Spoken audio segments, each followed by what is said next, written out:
আসসালামু আলাইকুম এভরিওয়ান। আজকে একটা ভিন্ন স্বাদের পরোটার রেসিপি আপনাদের সাথে শেয়ার করছি। আজকে তৈরি করে দেখাবো চকলেট পরোটা। তাহলে ভিডিওটি দেখে নেওয়া যাক। প্রথমে আমি পরোটার ডোটা তৈরি করে নিব, যার জন্য একটা বাটির মধ্যে নিয়ে নিলাম 1 কাপ আটা। আটার পরিবর্তে ময়দা দিয়েও তৈরি করা যাবে। তারপরে দিয়ে দিলাম সামান্য একটু লবণ আর 1 চা চামচ ঘি। চেষ্টা করবেন এই পর্যায়ে ঘিটা দিতে, তাহলে খেতে বেশি ভালো লাগবে।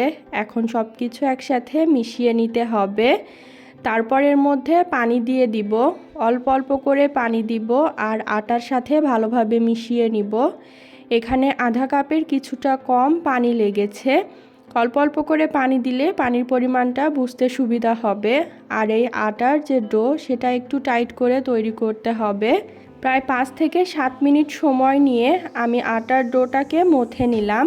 এখন একটা ঢাকনা দিয়ে ঢেকে রেস্টে রেখে দিব 15 মিনিট। ততক্ষণে আমি চকলেট গ্রেট করে নিলাম। এখানে ডেইরি মিল্ক চকলেট আমি গ্রেট করে নিয়েছি প্রায় আধা কাপের মতো। তারপরে দিয়ে দিলাম 1 টেবিল চামচ শুকনো কোরানো নারকেল, যদি হাতের কাছে না থাকে না দিলেও হবে। আর দিয়ে দিলাম কাঠবাদাম আর পেস্তা বাদাম কুচি। অবশ্যই চেষ্টা করবেন বাদাম কুচিটা দিতে। তারপর একটা চামচের সাহায্যে সব কিছু মিশিয়ে নিব। এখন যে আটার ডোটা রেস্টে রেখেছিলাম, সেই আটার ডোটাকে আরেকবার মথে নিতে হবে। এখন আটার ডো থেকে আমি লেচি কেটে নিব। আর এখানে আমার 3টের মতো লেচি কাটা হয়েছে।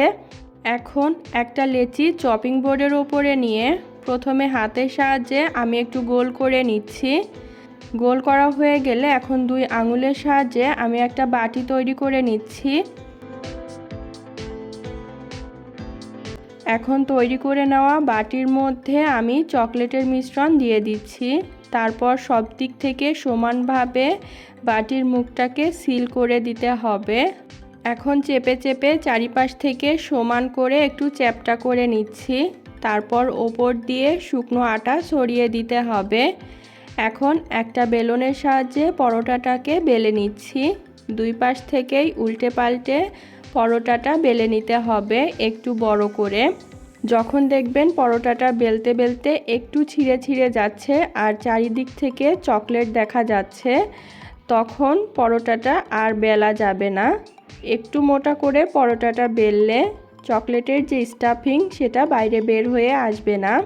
একটা পরোটা তৈরি করে নেওয়া হয়ে গেছে। এখন পরোটাটাকে আমি ভেজে নিব। এখন এই পরোটাটাকে আমি একটা ফ্রাইং প্যানের মধ্যে দিয়ে দিলাম। চুলার জালটা মিডিয়াম আঁচে রেখে এখন পরোটার এক পিঠ হালকা একটু ছেঁকে উল্টে দিলাম।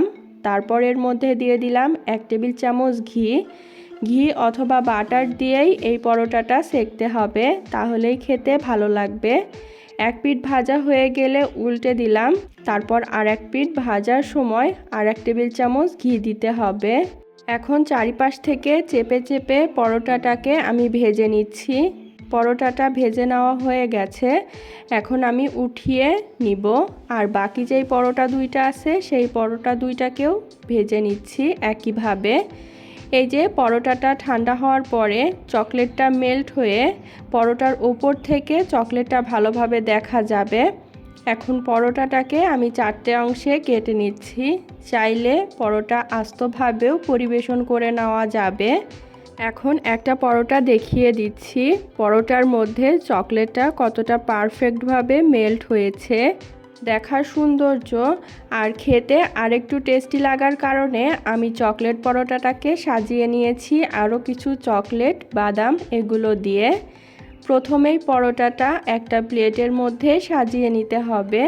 তারপর ওপর দিয়ে দিয়ে দিচ্ছি চকলেট সিরাপ, বাদাম কুচি, শুকনো কোরানো নারকেল, কিছু স্প্রিংকেল, আরও ওপর দিয়ে দিয়ে দিচ্ছি কিছুটা চকলেট গানাশ।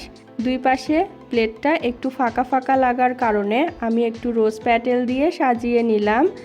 তারপর পরোটার ওপরেও কিছুটা রোজ প্যাটেল আর আস্ত একটা চকলেটের টুকরা দিয়ে চকলেট পরোটাটাকে সাজিয়ে নিলাম। এই তো তৈরি হয়ে গেল খুবই মজাদার স্বাদের চকলেট পরোটা। আর এই পরোটাটা অন্য পরোটার থেকে খেতে অনেক বেশি মজার হয় আর চকলেটটা ভেতরে পুরোপুরি মেল্ট হয়ে যায়। আজ এ পর্যন্তই। ভিডিওটা ভালো লাগলে অবশ্যই চ্যানেলটাকে সাবস্ক্রাইব এবং পেজটাকে ফলো করে দিবেন আর ভিডিওতে একটা লাইক দিয়ে দিবেন। আল্লাহ হাফেজ।